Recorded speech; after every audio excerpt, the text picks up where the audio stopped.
ప్రియులైన హైందవ క్రైస్తవ భారతీయ సోదరులందరికీ కూడా నా హృదయపూర్వకమైనటువంటి ధన్యవాదాలు తెలియజేసుకుంటున్నాను. ఈ మధ్యకాలంలో హిందూ జనశక్తి అనే ఒక హైందవ సంస్థకు చెందినటువంటి పెద్ద ఆయన ఎవరో ప్రసాద్ గారు ఆయన మాట్లాడినటువంటి ఒక వీడియో నా వరకు వచ్చింది. ఆ వీడియోలో ఆయన రంజిత్ తోఫిర్ గారికి కౌంటర్ ఇస్తూ ఏదో ఒక విషయాన్ని మాట్లాడదలుచుకున్నారు. అలా మాట్లాడుతూ అంటే రంజిత్ తోఫిర్ గారు హైందవ క్రైస్తవం అనే ఒక పుస్తకాన్ని రాశారు. ఆ పుస్తకానికి సంబంధించి TV5లో మొన్న లేటెస్ట్గా పీఠాధిపతులతో ఆయన చర్చ జరిగించడం కూడా మనం చూసాం. సో ఆ పుస్తకానికి సంబంధించి ఈ హిందూ జనశక్తికి వైస్ ప్రెసిడెంట్గా ఉన్నటువంటి ప్రసాద్ గారు ఒక వీడియో మాట్లాడడం జరిగింది. అంటే ఆ పుస్తకాన్ని ఖండిస్తూ హిందూ జనశక్తి వారు కొన్ని వీడియోస్ చేస్తూ ఉన్నట్టున్నారు. సో దానికి సంబంధించి ఆయన మాట్లాడుతూ రంజిత్ తోఫిర్ గారికి కౌంటర్ ఇచ్చారు. అందులో కొన్ని అభ్యంతరకరమైన వ్యాఖ్యలు ఆయన చేయటం నాకు చాలా బాధ అనిపించింది. ఎందుకంటే ఆ వీడియోలో ప్రసాద్ గారు ఒక మాట అన్నారు. రంజిత్ తోఫిర్ గారిని ఉద్దేశించి ప్రసాద్ గారు మాట్లాడుతూ అన్నారు, నీ వ్యాఖ్యలు విద్వేషాలు రెచ్చగొట్టే విధంగా ఉన్నాయి, విద్వేషాలు రెచ్చగొట్టే వ్యాఖ్యలు నువ్వు చేసావు అని రంజిత్ తోఫిర్ గారిని ఖండించారు సహోదరులు గౌరవనీయులు ప్రసాద్ గారు. ఒకసారి దాన్ని మీరు కూడా వినండి. నువ్వు మాట్లాడే మాటలు ఎలా ఉన్నాయంటే విద్వేషాలను రెచ్చగొట్టే విధంగా మాట్లాడుతున్నావు. నువ్వు మాట్లాడే మాటలు ఎలా ఉన్నాయంటే విద్వేషాలను రెచ్చగొట్టే విధంగా మాట్లాడుతున్నావు. ఏమండి? సరే ప్రసాద్ గారు, మీరు రంజిత్ తోఫిర్ గారిని ఖండిస్తూ విద్వేషపూరితమైన వ్యాఖ్యలు చేశారని ఆయన్ని ఖండించారు, సంతోషం. అదేవిధంగా ఆ సమయంలో మీరు చేసిన వ్యాఖ్యలు కూడా విద్వేషాలు రెచ్చగొట్టే విధంగానే ఉన్నాయి సార్. మరి మీరు చేసినటువంటి వ్యాఖ్యలు ఏవైతే ఉన్నాయో అవి సమంజసంగా లేవు వినేవాళ్ళకి. ఎందుకంటే ఆయన మీ హైందవ గ్రంథాలను ఉద్దేశించి హైందవ వేదాల్లో క్రీస్తున్నాడు అని చెప్పటాన్ని బట్టి మీ మనసులు గాయపరచబడి ఉండొచ్చు. సో దానికి మీరు కౌంటర్ ఇచ్చారు. దానికి నేను ఏకీభవిస్తున్నాను, దాంతో నేను కూడా ఏకీభవిస్తున్నాను. ఎందుకంటే ఒకరి మత గ్రంథాలను గురించి మరొక మతానికి సంబంధించిన వ్యక్తి మాట్లాడినప్పుడు మీరు స్పందించడం అనేది అది మీ బాధ్యత. దాన్ని ఎవరు కాదని అనలేరు, అది మీ బాధ్యత. సో దానికి మీరు కౌంటర్ ఇచ్చారు, ఓకే. అలా కౌంటర్ ఇస్తున్నటువంటి క్రమంలో మీరు కూడా విద్వేషపూరితమైనటువంటి వ్యాఖ్యలు చేశారు. ఆ వ్యాఖ్యలు అంత సమర్థనీయమైనవి కావు అనేది నా అభిప్రాయం. వాటిని నేను కూడా ఖండించదలుచుకున్నాను. అందుకే ఈ వీడియో ద్వారా ఒక విషయాన్ని మీకు చెప్పదలుచుకున్నాను. సహోదరులు గౌరవనీయులు ప్రసాద్ గారు, మీరు రంజిత్ తోఫిర్ గారు మిమ్మల్ని ఇబ్బంది పెట్టే మాటలు ఏమైనా మాట్లాడుంటే, మీకు సంబంధించి ఏమైనా మీ గ్రంథాలను వక్రీకరించి ఉంటే మీరు ఆయనకి సమాధానం ఇవ్వండి. ఆయనకి మీరు గ్రంథాన్ని అనుసరించి గ్రంథాలను ఉపయోగించుకొని మీరు ఆయనకి సమాధానం చెప్పండి, దాంట్లో తప్పులేదు. కానీ మీరు క్రీస్తును విమర్శించే విధంగా మాట్లాడారు, క్రీస్తును కించపరిచే విధంగా మాట్లాడారు. అది చాలా తప్పు సార్, చాలా తప్పు. మీ గ్రంథాన్ని విమర్శించాడనో లేకపోతే మీ గ్రంథాన్ని తప్పుగా చిత్రీకరించాడనో లేదా మీ గ్రంథంలో లేని విషయాలు ప్రస్తావించాడనో మీరు రంజిత్ తోఫిర్ గారిని ఖండిస్తున్నారు. మరి అదేవిధంగా ఎదుటివారి భావాల్ని దెబ్బతీస్తూ, ఎదుటివారి నమ్మకాలని అగౌరవపరుస్తూ, ఎదుటివారు నమ్ముకున్నటువంటి దేవుణ్ణి గురించి మీరు తప్పుగా మాట్లాడడం అది విద్వేష పూరితమైన వ్యాఖ్యలు చేయడం కాదంటారా? ఏమంటే హైందవ క్రైస్తవ్యం పుస్తకాన్ని నేను సమర్థించట్లేదు. నేను హైందవ క్రైస్తవుణ్ణి కాదు, నేను కేవలం క్రైస్తవుణ్ణి మాత్రమే. కానీ మీరు హైందవ క్రైస్తవం పుస్తకాన్ని రాసినటువంటి ఆయన సొంత అభిప్రాయం అని కూడా చెప్పారు నిన్న చర్చలో. అది ఆయన సొంత అభిప్రాయం అన్నారు.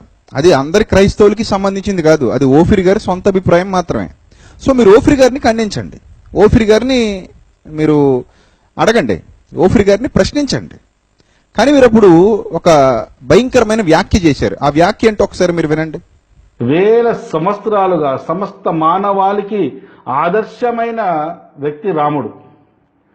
జస్ట్ 2000 సంవత్సరాల చరిత్ర కలిగింది మీ యేసు ఎక్కడ, మా శ్రీరామచంద్రుడు ఎక్కడ అండి, ఎక్కడయ్యా బాబు? ఏమండి, వేల సంవత్సరాలుగా మానవాళికి ఆదర్శం రాముడు, మీ యేసుక్రీస్తు 2000 సంవత్సరాల క్రిందటి వాడు, మీ యేసుక్రీస్తు కాదు అనేశారు.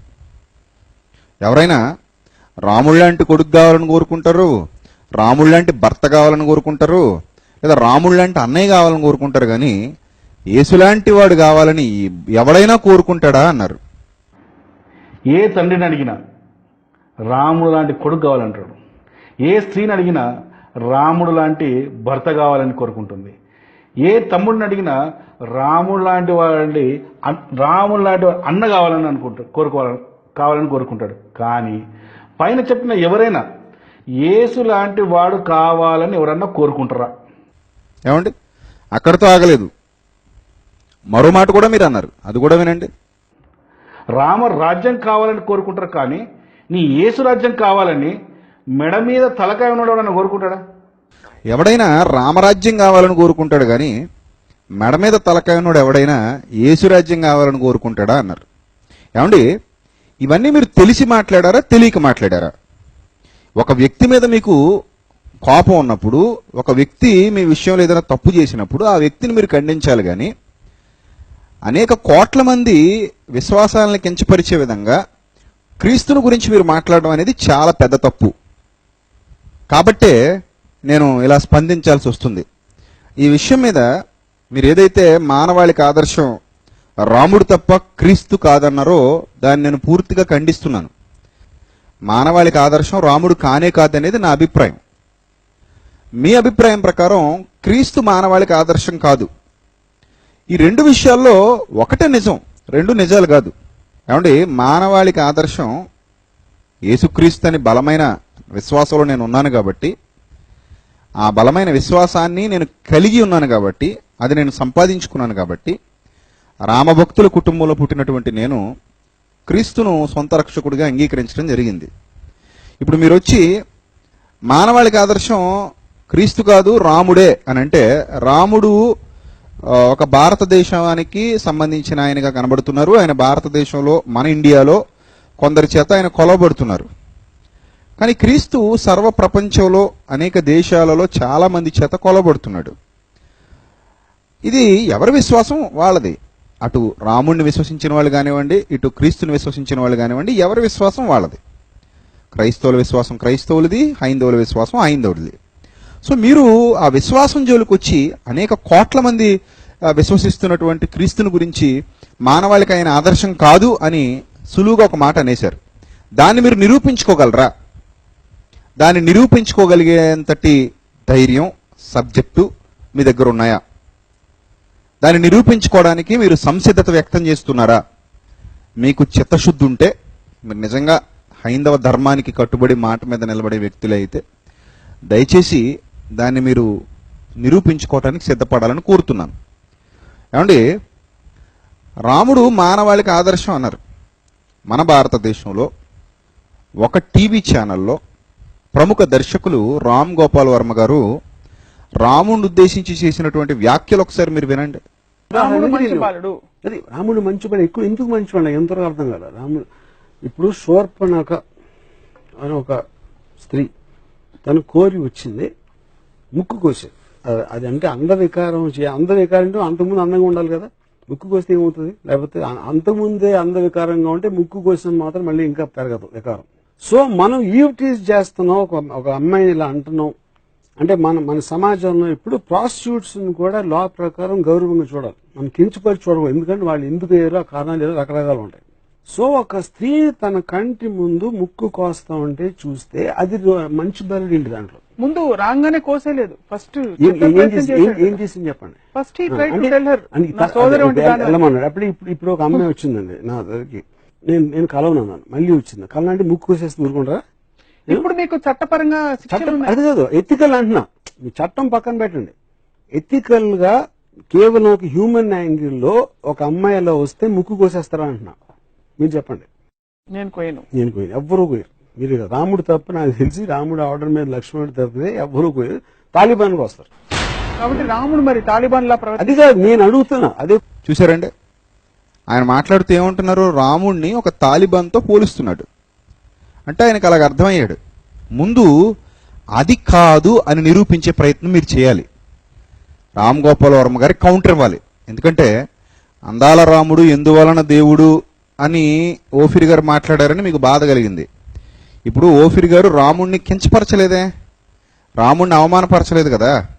అలాగే నేను ఓఫిర్ గారిని సపోర్ట్ చేస్తానని అనుకోకండి. నేను హైందవ క్రైస్తవుని కాదు, నేను కేవలం క్రైస్తవుని మాత్రమే. ఏమండి, ఆ హైందవ క్రైస్తవ్యం పుస్తకాన్ని కూడా నేను సపోర్ట్ చేయట్లా.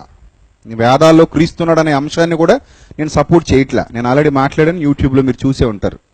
వేదాల్లో క్రీస్తున్నాడని నేను అసలు ఒప్పుకోను. ఏ గ్రంథంలోనూ క్రీస్తున్నాడంటే నేను ఒప్పుకోను. నేను కేవలం బైబిల్లో ఉన్న క్రీస్తును మాత్రమే విశ్వసిస్తున్నాను.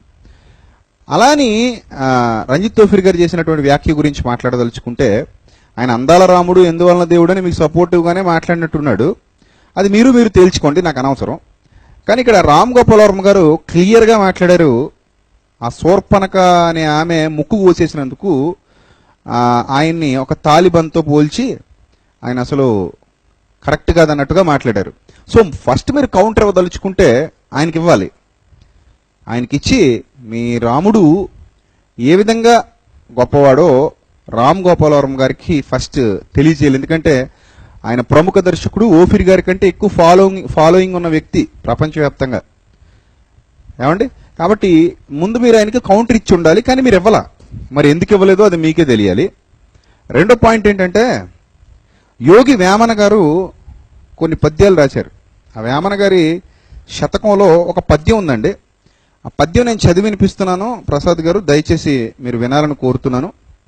అందులో 25వ పేజీ వేమన గారి శతకంలో, యోగి వేమన గారి శతకంలో 25వ పేజీలో 49వ పద్యం నేను చదువుతున్నాను. కనక మృగము భువిని గద్దు లేదనకను తరుణి విడిచి చనియ దాశరథియు తెలివి లేనివాడు దేవుడెట్లాయరా విశ్వదాభిరామ వినురవేమ అన్నాడు ఆయన. చాలా సంవత్సరాల క్రిందట ప్రోలయ వేమారెడ్డిని పిలువబడినటువంటి ఈయన, యోగి వేమనగా మారినటువంటి ఈయన రాసినటువంటి పద్యం. ఈ పద్యం, ఈ వేమన శతకం ఇప్పటికీ చాలా మంది చదువుకుంటున్నారు. చాలా మంది పెద్దల దగ్గర ఈ పుస్తకాలు మనకు లభిస్తున్నాయి. అందులో ఈయన మాట్లాడుతూ ఈయన రాసినటువంటి ఈ పద్యానికి సంబంధించినటువంటి భావం ఏంటంటే, భూమిపై బంగారు లేళ్లు ఉన్నాయో లేవో ఆలోచించకుండానే శ్రీరాముడు భార్యను విడిచిపెట్టి ఆ లేడి వెంట పడ్డాడు. ఆ మాత్రం తెలుసుకోలేనివాడు, అంటే భూమి మీద బంగారు లేడు ఉండదు అనే వాస్తవాన్ని తెలుసుకోలేనివాడు దేవుడు ఎలా అయ్యాడు అనే విధంగా యోగి వేమన గారు రాసినటువంటి పద్యం ఇది. సో దీనికి మీరు ఏమైనా కౌంటర్ ఇచ్చారా? అంటే ఈ పద్యాలు చదువుకుంటున్న వాళ్ళు సమాజంలో చాలా మంది ఉన్నారు కదా. వేమన గారు భౌతికంగా మన మధ్య లేకపోయినప్పటికీ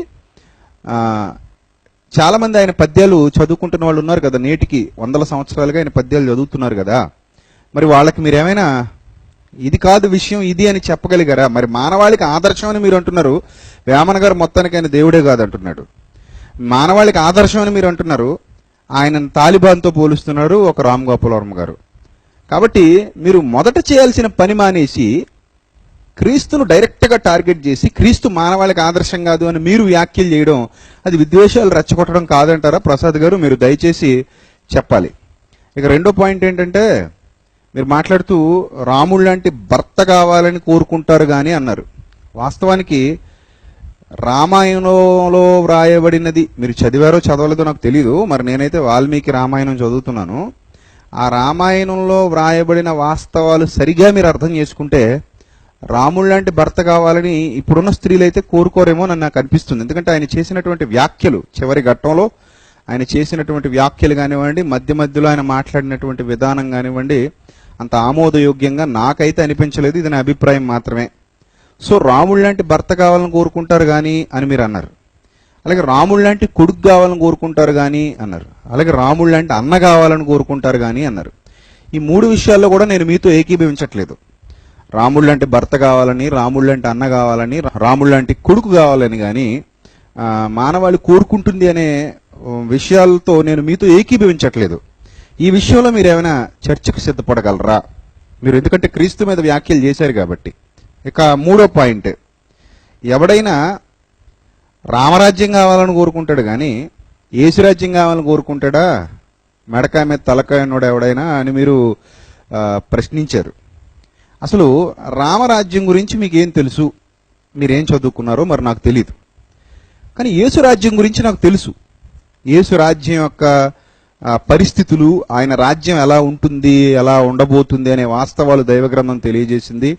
యేసు రాజ్యంలో పరిస్థితులు, యేసు రాజ్యానికి సంబంధించినటువంటి విషయాలు బైబిల్ చదువరిగా, బైబిల్ విశ్వాసిగా నాకు తెలుసు. కాబట్టి మానవాళి కోరుకునేది యేసు రాజ్యాన్నే తప్ప ఖచ్చితంగా రామరాజ్యాన్ని కాదు. నేను దాన్ని కూడా వ్యతిరేకిస్తున్నాను, నేను ఏకీభవించట్లేదు. మానవాళి రామరాజ్యాన్ని కోరుకుంటుంది అనే దాన్ని నేను ఏకీభవించట్లేదు, నేను దాన్ని పూర్తిగా వ్యతిరేకిస్తున్నాను. సో ఇన్ని విషయాల్లో నేను మీతో వ్యతిరేకిస్తున్నాను. మీరు మాట్లాడినటువంటి వ్యాఖ్యల విషయంలో, మీరు మాట్లాడినటువంటి వ్యాఖ్యలు వెనక్కి తీసుకుంటారా, తప్పు మాట్లాడానని ఒప్పుకుంటారా, లేక రంజిత్ తోఫీర్ గారిని ఏదో అనబోయి ఆవేశంలో ఏదో మాట్లాడాను అంటారా? ఓకే. లేదు, నేను హృదయపూర్వకంగా, త్రికరణ శుద్ధిగా, మనస్ఫూర్తిగా కావాలనే అన్నాను అనేది మీ స్టాండ్ అయితే దాన్ని నేను వ్యతిరేకిస్తున్నాను. దానితో మీరు చర్చకు సిద్ధపడాలని మిమ్మల్ని కోరుతున్నాను. మీకు చిత్తశుద్ధి ఉంటే, మీకు నిజంగా మీరు యథార్థవంతులైన హైందవ సోదరులే అయితే ఆ విషయంలో మీరు దయచేసి చర్చకు సిద్ధపడాలి. మానవాళికి ఆదర్శం రాముడా లేకపోతే యేసుక్రీస్తా? మానవాళి కోరుకునేది యేసు రాజ్యాన్న లేకపోతే రామరాజ్యాన్న? ఈ విషయాల మీద మీరు దయతో చర్చకు సిద్ధపడాలి. ప్రజలకు వాస్తవాలేవో అవాస్తవాలేవో మీరు తెలియజేయాలి. ఆ బాధ్యత మీ మీద ఉంది. ఇక్కడ నాకు ఎలాంటి అబ్జెక్షన్స్ లేవు. నేను ఎలాంటి విధి విధానాలు లేకపోతే ఎలాంటి నిబంధనలు చర్చకు, డిబేట్కి లేదా చర్చకు సంబంధించి ఎలాంటి నిబంధనలు పెట్టాలనుకోవట్లేదు.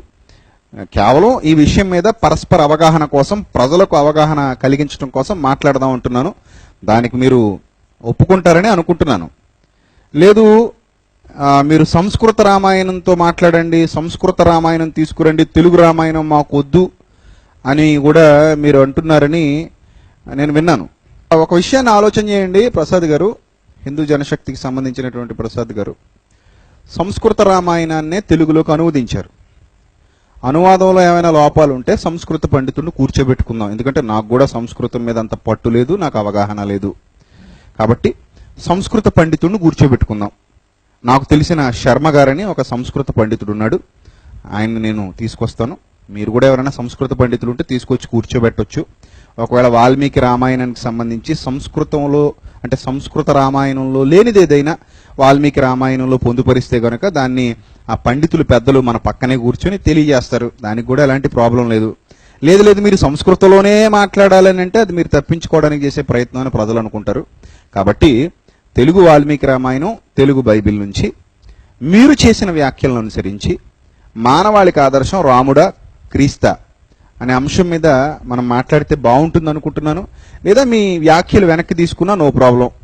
మీరు ఈ విధంగా తప్పుగా వ్యాఖ్యలు చేశాను అని మీరు మీ వ్యాఖ్యలు వెనక్కి తీసుకుంటున్నానని మీరు తెలియజేసినా నో ప్రాబ్లం. లేదు, నేను దాని మీదే అదే ప్లాట్ఫామ్ మీద నిలబడి ఉన్నాను అంటే గనక మీరు దయచేసి చర్చకు సిద్ధపడాలి. తప్పించుకునే ప్రయత్నాలు దయచేసి చేయొద్దని ప్రేమపూర్వకంగా మిమ్మల్ని ఒక సహోదరుడిగా, సాటి భారతీయుడిగా కోరుకుంటున్నాను. రెండో విషయం ఏంటంటే, సంస్కృత రామాయణానికి సంబంధించి తెలుగు రామాయణంలో ఏమైనా లోపాలు ఉంటే ముందు వాటిని కూడా మీరు ఖండించాల్సిన పరిస్థితి, ఆ బాధ్యత కూడా మీ మీదే ఉంటుంది. ఒకవేళ సంస్కృత రామాయణం వేరుగా, తెలుగు రామాయణం వేరుగా ఉందనేది మీ అభిప్రాయం అయితే దాన్ని కూడా ఖండించవలసిన బాధ్యత మీ మీదే ఉంటుంది. ఎందుకంటే మా తెలంగాణ ఐఫర్ గార్డ్ ప్రతినిధి మీకు కాల్ చేసినప్పుడు మీరు ఇదే విధంగా స్పందించారని నేను విన్నాను. ఎందుకంటే మీరు సంస్కృత రామాయణం తెచ్చుకోండి, మేము సంస్కృతంలో మాట్లాడండి, అవి సరైనవి కావు. మీరు సంస్కృతంలో చేయలేదు వ్యాఖ్యలు, తెలుగులో చేశారు. మీరు తెలుగులోనే మాట్లాడారు, తెలుగు బైబిల్తోనే మాట్లాడుతున్నారు. కాబట్టి ఈ తీసిన సినిమాలన్నీ, రాముడి గురించి తీసిన సినిమాలన్నీ సంస్కృతంలో లేవు. లేటెస్ట్గా నాగార్జున గారి శ్రీరామ్ దాస్ కూడా సంస్కృతంలో లేదు, తెలుగు సినిమానే కదా. అయినా భాష మారినంత మాత్రాన భావాలు మారిపోవు కదండి. ఇప్పుడు లేటెస్ట్గా మన ఇండియన్ ఫిల్మ్ బాహుబలి అనేక భాషల్లో రిలీజ్ చేశారు రాజమౌళి గారు. ఏ భాషలో రిలీజ్ చేసినా ప్రభాస్ అందరికీ హీరోలనే కనబడతాడు. భావం మారిపోదు కదా, భాష మారిపోద్ది అంతే. అలాగే మీరు సంస్కృత రామాయణం అన్నా, తెలుగు రామాయణం అన్నా, ఇంకో రామాయణం అన్నా భావం మారనంత వరకు ఏ ప్రాబ్లం లేదు కదా. జరిగింది జరిగినట్టుగా అనువదిస్తే ఏ ప్రాబ్లం లేదు. అందుకే మీరు ఇబ్బంది పడకూడదనే, మీరు ఆల్రెడీ మా ప్రతినిధితో మాట్లాడారు కనుక మీరు ఇబ్బంది పడకూడదనే నేను సంస్కృత పండితులను కూడా అక్కడ కూర్చోబెట్టుకుందాం అంటున్నాను. ఇంతకు మించి నాకు నిబంధనలు అంటూ ఏమీ లేవు. మీకు ఇష్టం అయితే ఖచ్చితంగా కూర్చుందాం, మాట్లాడుకుందాం. దయచేసి మీ అంగీకారం తెలుపగలరని మీరు తప్పించుకొని పోకుండా వీడు దాటిపోకుండా మీ అంగీకారం తెలిపి మీరు మాట్లాడిన దాని మీద నిలబడతారని నేను ఆశిస్తున్నాను. అలాగే మీరు రంజిత్ తోఫీర్ గారికి హితవు పలికినట్టు విద్వేషాలు రెచ్చగొట్టడం అనేది సమంజసం కాదు, కరెక్ట్ కాదు. దాంతో నేను కూడా ఏకీభవిస్తున్నాను. చిన్నజీర స్వామి గారు కూడా మాట్లాడుతూ హైందవ్యంలో ఎవరైతే విద్వేషాలు రెచ్చగొడుతున్నారో వాళ్ళకి గడ్డి పెట్టారు. ఇది ఈవేళ మన బతుకు ఇలా బండలైంది. మన వాళ్ళు క్రిస్టియన్స్ మీద ముస్లిమ్స్ మీద పడి ఏడుస్తారు కొందరు. ఎందుకు దండగా? నిన్ను చూసుకుని నువ్వే ఏడవాలి, పక్కవాడిని వీడిని చూసి ఏడవటం ఎందుకు? కనుక వాళ్ళకి మాకేదో ఒక ప్రమాణం ఉంది అని అనుకుంటున్నారు. They are great. అయ్యా మాకు ఖురాన్ ప్రమాణం అనుకుంటున్నారు, నైస్. మాకు బైబిల్ ప్రమాణం అనుకుంటున్నారు వాళ్ళు, సంతోషం. నీకేమిటి ప్రమాణం? ఏమి లేదండి. లేదా రేజ్ ఉంది, నీకు కూడా ఒక చదర్చడానికి వీలు కాని ప్రమాణం. సో చిన్నజీయర్ స్వామి గారు మాట్లాడిన ఈ మాటలకి నేను కూడా ఏకీభవిస్తున్నాను. చాలా సంతోషం స్వామి గారు. ఇలాంటి మాటలు మీరు ఇంకా హైందవ సమాజానికి చాలా తెలియజెప్పాలని కోరుతున్నాను. అలాగే మన డిబేట్లో కూడా ఓఫిర్ గారితో జరిగిన చర్చా వేదికలో కూడా చివరిలో ఎవరి గ్రంథాన్ని వారు చదువుకుని ఎవరి విశ్వాసాన్ని వారు ప్రకటించుకుంటే చాలా ఉత్తమం. ఇలా భారతీయులందరూ కలిసిమెలిసి ఎవరి విశ్వాసాన్ని వారు ప్రకటించుకోవాలి, ఒకరి దాంట్లోనికి మరొకరు వెళ్ళకూడదు అని మీరు అన్నారు. దానికి కూడా నేను చాలా సంతోషిస్తున్నాను. గౌరవనీయులు ప్రసాద్ గారు కూడా ఈ విషయమై మరి ఆలోచిస్తారని నేను అభిప్రాయపడుతున్నాను. మీకు నేను ఇచ్చే సలహా ఏంటంటే, మీకు సంబంధించి హిందూ జనశక్తి ద్వారా హిందువుల్ని మంచి మార్గంలో నడిపించే కార్యక్రమాలు మీరు చేయొచ్చు. అలాగే హిందువుల్లోకి అవేర్నెస్ తీసుకురావచ్చు. మీకు సంబంధించి ఎవరైనా మీ మీద ఈ విధంగా పుస్తకాలు రచించినా లేకపోతే మీ మీద ఏమైనా లేనిపోని వ్యాఖ్యలు చేసినా మీరు వాటిని ఖండించవచ్చు. అదేవిధంగా మీరు చేయాల్సిన ముఖ్యమైన పని ఏంటంటే, మీ గ్రంథాలకు సంబంధించి ప్రజల్లో అవగాహన తీసుకురావాలి. ఇప్పుడు నేను బైబిల్ గురించి మాట్లాడుతూ క్రీస్తుని గురించి గొప్పగా సమాజానికి చెబుతూ ఉంటాను. అది నా విశ్వాసం. ఆయన గుణాతిశయాలు నేను సమాజంలో ప్రచురం చేస్తాను. వాటిని విని క్రీస్తు మీద చాలా మంది ప్రేమ పెంచుకుంటారు. అలాంటి వాళ్ళు సమాజంలో చాలా మంది ఉన్నారు. సో ఇదే పని మీరు ఎందుకు చేయలేకపోతున్నారో మరి నాకు అర్థం కావట్లేదు.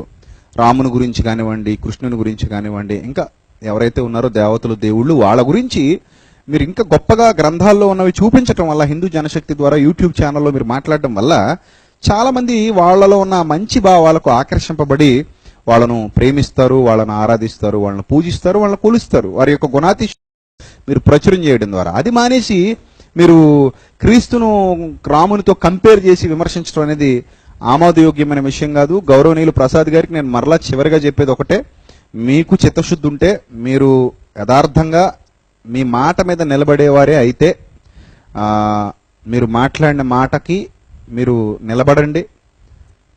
రాముడా క్రీస్తా మానవాళికి ఆదర్శం అనే అంశం మీద మనం బహిరంగ చర్చ చేద్దాం. దానికి మీరు అంగీకరిస్తే, అలాగే నేను హైందవ వ్యతిరేకిని కాదు, హైందవుల్ని కించపరిచే వాళ్ళని కూడా నేను సపోర్ట్ చేయను. క్రైస్తవ్యంలో ఉన్నటువంటి ఏ అబద్ధికుణ్ణి నేను విడిచిపెట్టట్లేదు. వాళ్ళని నేను సమాజానికి చూపిస్తున్నాను. ఆ సంగతి మీకు కూడా తెలుసు. కాబట్టి ఈ రెండు విషయాల్లో మీరు దేనికి ఓటేస్తారో దయచేసి మీ అంగీకారం మాకు తెలుపుతారని ఎదురు చూస్తూ ఉంటాం. నెంబర్ 1, మీరు చర్చకు సిద్ధమైతే మానవాళికి ఆదర్శం రాముడా క్రీస్తా అనే అంశం మీద చర్చకు సిద్ధపడవచ్చు. లేదు 2, ఈ వ్యాఖ్యలు నేను ఏదో ఆవేశంలో ఓఫిర్ గారితో మాట్లాడుతూ ఆవేశంలో అన్నాను, వెనక్కి తీసుకుంటున్నాను అంటే అది చాలా సంతోషదాయకం. ఎప్పటికీ మనం అందరం ఇలాగే ఎవరి విశ్వాసాలను వారు గౌరవించుకుంటూ సాటి భారతీయులుగా ఒకరి విశ్వాసాలను ఒకరు గౌరవిస్తూ ముందుకు కొనసాగుదాం. ఏదైనా మీరు మీ సమాధానాన్ని త్వరగా తెలియజేస్తారని ఆశిస్తూ ధన్యవాదాలు తెలియజేసుకుంటున్నాను. Thank you sir, thank you so much. అందరికీ నా హృదయపూర్వకమైనటువంటి ధన్యవాదాలు.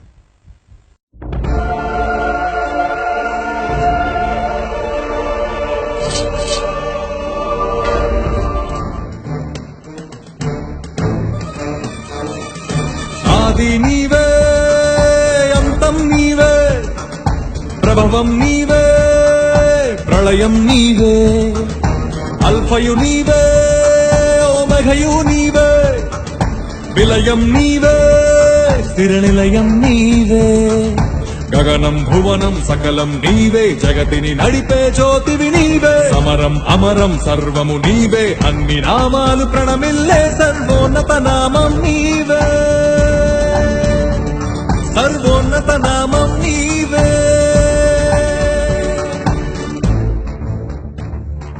సర్వలోక న్యాయాధిపతి, సర్వలోక న్యాయాధిపతి, సర్వలోక న్యాయాధిపతి, సర్వలోక న్యాయాధిపతి,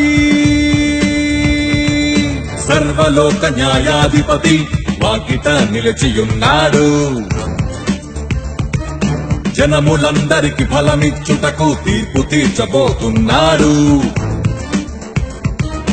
సర్వలోక న్యాయాధిపతి వాకిట నిలిచియున్నాడు. జనములందరికి ఫలమిచ్చుటకు తీర్పు తీర్చబోతున్నాడు. వేల దూతలతో బూరధ్వనులతో మేఘమండలము పైన యూదా గోత్రపు ప్రథమ సింహముతో కదలి వస్తుంది సేన. క్రీస్తు న్యాయపీఠం ఎదుట ప్రత్యక్షం కావాలందరూ, క్రీస్తు న్యాయపీఠం ఎదుట ప్రత్యక్షం కావాలందరూ.